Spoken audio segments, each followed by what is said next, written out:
I love Facebook. I love being able to share with my friends and my family what I've been up to, and seeing what the people around me in my world are doing as well. But these days we seem to have an online self and an offline self. But the online selves that we have, they're just perceptions really, because Facebook doesn't have access to our every thought, emotion and behaviour, thank God. So sometimes my friends will ring me up and they say, "Corrina, your life is so exciting." And you know, while I'm sat there in my old socks, wondering what I'm going to have on my toast and thinking about all the washing I've got to do, I'm also thinking, well, how does my life seem more exciting than anybody else's? Well, it's because I just put up on Facebook the exciting things. I don't want to bore anybody with the details of my life, and quite frankly, I just don't have the time. So it's like when you see an ex on Facebook, and 3 days after you've broken up, and they are tagged in a picture that makes them look like they're having the time of their lives. And it feels horrible because to you, you're just still so heartbroken. But if you knew that you know, their friends had dragged them out from their cave of doom because they were missing you so much, then you would feel very different. So it shows us that our perceptions about things are responsible for some of the feelings that we have. So it's really important that we have positive perceptions when we need them. It just takes the power of a photo or a few words to alter things completely. So that's a picture of me. I look happy, don't I? The reality was not quite the same as it seems. This is what I wrote in my diary the same day. Today, I just want to give up. I saw some of my friends busking in town and they looked so happy and confident. I know I should be happy for them, but it just made me want to cry. In fact, I did. How pathetic. What's wrong with me? I know I should be doing more music, but instead, I'm just a nervous wreck worrying about everything. People think that I'm confident, but I'm not. You know, if they could see how confused and anxious I am about everything, they wouldn't say that. When will this ever change? Right barrel of laughs I was, wasn't I? So I was lost, I was so confused, and worst of all, I had severe anxiety, you know, and I'd had it for years. But at this time it was at its very worst. It felt like someone had just put a pause button on my life and just said, just feel all these horrible emotions instead. And outwardly, yeah, I was confident. I've always been fairly outgoing. But on the inside, I was frozen. And my mind was on fire, trying to work out what was wrong with me. And I tried everything, believe me, I did. I tried all the therapies you can think of, talking to extreme experts. I tried going to the doctors 4 times a week, but nothing seemed to be working. So later that year, after lots of ups and downs, mainly downs, I knew that I had to move on with my life, and there was a lot of pressure for me to find a real job. I knew that things had gone a little bit off track when I ended up here. That's me, as an elf in Lapland. So little did I know at the time that this bizarre experience that I found myself in was going to start to change the perceptions of my life as I knew it. So, I mean, at first I was just a normal person, working for a holiday company as an elf, as you do. It didn't take long before I actually felt like I really was an elf.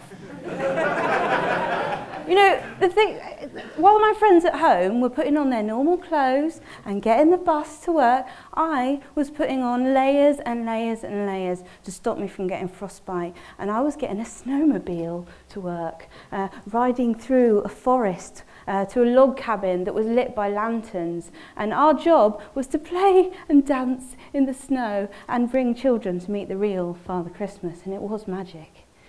You know, the things that we do to keep magic alive are crazy. We used to get dropped off in the middle of the Arctic Circle, and there was nothing that you could see there except snow and trees for miles. And we would get dropped off there for 4.5 minutes, just so a bus could come past of guests, and we would just wave at them. And we would look like we were elf locals. And so even when we weren't on duty, right, we still had this responsibility to keep the magic of Christmas alive. There was one time where me and my elf friend Craig, we weren't in our elf costumes anymore because we'd finished our day's work with Santa, and there was a bunch of families coming towards us, and it was like, oh my God, if they see us, we're going to ruin Christmas forever. So there was nowhere to hide, and we had to wade through the deepest snow you've ever seen. It was like this high, to get to the other side of the resort just before they saw us. And the genuine fear I felt from being seen by a child was amazing. So all these things added up, and it was worth it when you would see the absolute belief on the children's faces when they saw Father Christmas. And I was watching a family meet Father Christmas one day, and I was thinking, how is this so real? Why is it so magic? And it came to me, it was like, well, it's not magic because of my elf costume, it's just made of felt. And it's not magic because of Father Christmas's amazing beard. And it's not magic because of the beautiful setting that we were in. It was magic because every single person in that whole place believed that they could make the perception that Christmas was real. So, when I was in my elf costume, I was an elf. I really was. And Father Christmas was real. But I had to leave Lapland and return to normal human life.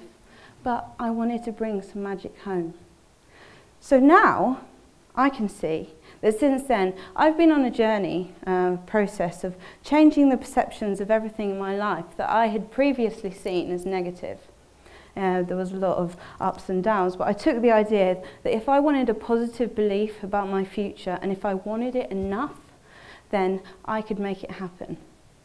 There was a long and bumpy road that my family know all too well. But I can stand here now and tell you that I did it, and more importantly, that you can too. So I want to share with you 3 things about Lapland that started shifting my perceptions and then later changing my life, in the hope that you can use your ability to change your perceptions to bring some magic into your own world. So the first thing is that I realised that everything begins with just one thought.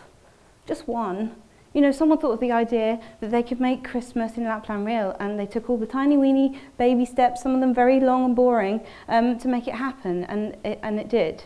And the chair you're sat on, this whole theatre, started with one thought in mind.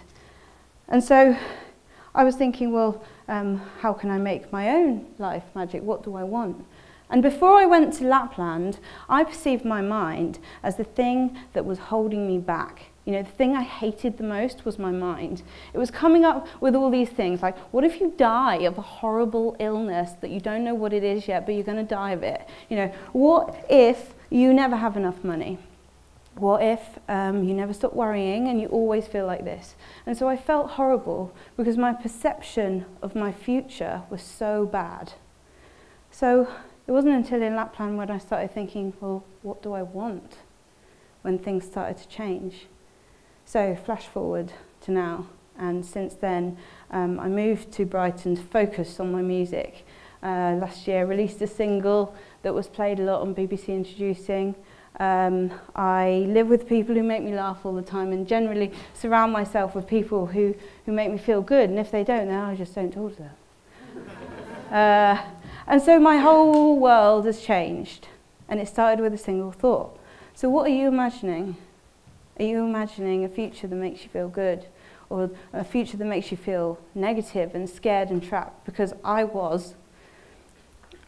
couldn't even think about my dream future, but it didn't even feel like I wanted the dream case scenario because there were so many obstacles, fears, excuses, reasons why I couldn't go for that thing in the way. But when I stripped all of those back and I could feel how excited I would be if actually the dream future that I wanted could be true, then that was the thing that put the steps in motion, gave me the drive to go towards what I wanted. So perceive your mind not as the thing that will hold you back, but the thing that will take you anywhere you want to go in your life. So the second thing is that I realised that anxiety is not the enemy. And that's a big statement to make for someone who had severe anxiety for so long. Just because I went to Lapland didn't mean my anxiety just magicked away. You know, I had to take it with me, and it was hard and it was a challenge. And there was one day it was particularly bad, didn't even want to go out that day. It was also the day that we were offered this once-in-a-lifetime opportunity to go husky sleighing, like this. And, you know, why would you not want to do that?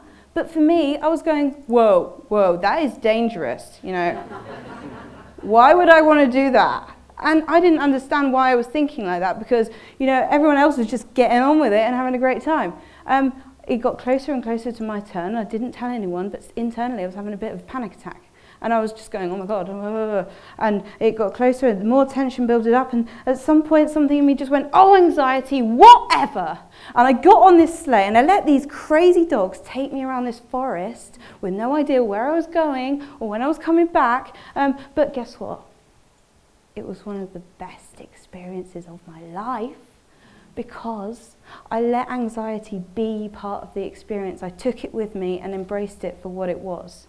And while I was going around looking at everything, thinking, wow, I'm dressed as an elf with some huskies, I really am an elf. There was a sigh of relief, and it made me think, when I stop fighting anxiety, anxiety stops fighting me. It's like I became friends with the bully. And after that, I left Lapland, and I remembered that. Every time I would have anxiety, I would do my best to just accept it and let it be there for what it was. And over time, the more I did this, the less anxiety affected me.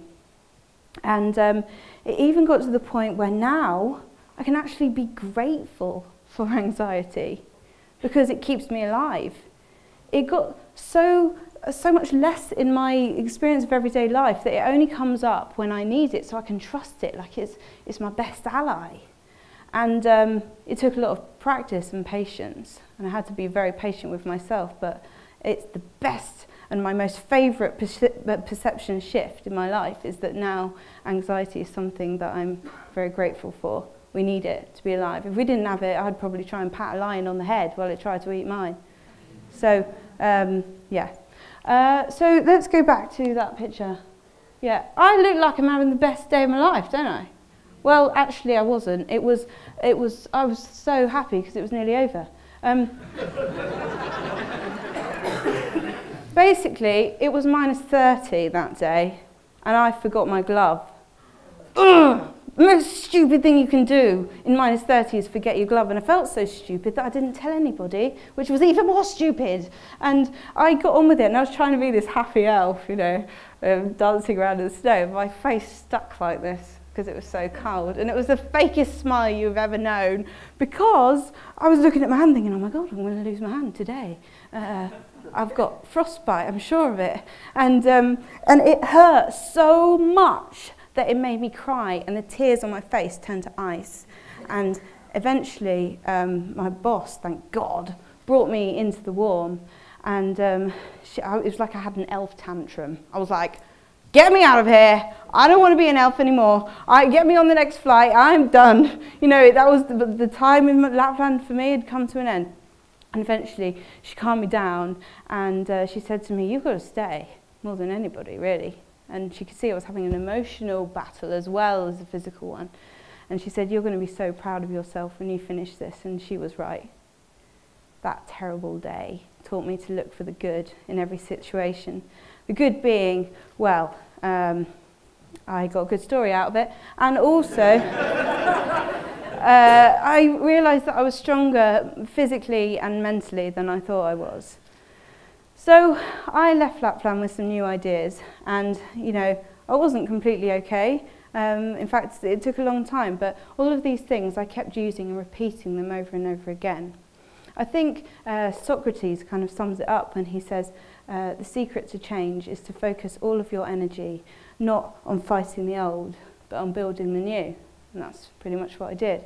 I hope that you've heard my story and you don't think that I've just told everybody to go to elf rehab to sort your life out. I don't think that. It's actually, I wouldn't really recommend it, it's too cold. But I would say that I hope you can see how important perceptions are in the experience of our reality. for me, shifting my perception of my mind being the thing that was holding me back to the thing that would take me anywhere I want to go in my life, and that it's a journey, was a big one. Also, anxiety being my friend was my favourite, and looking for the good in every situation is a lifesaver. So thank you very much. And also, there's one more thing that I need to tell you, and it's really very important, and it is that Father Christmas actually is real.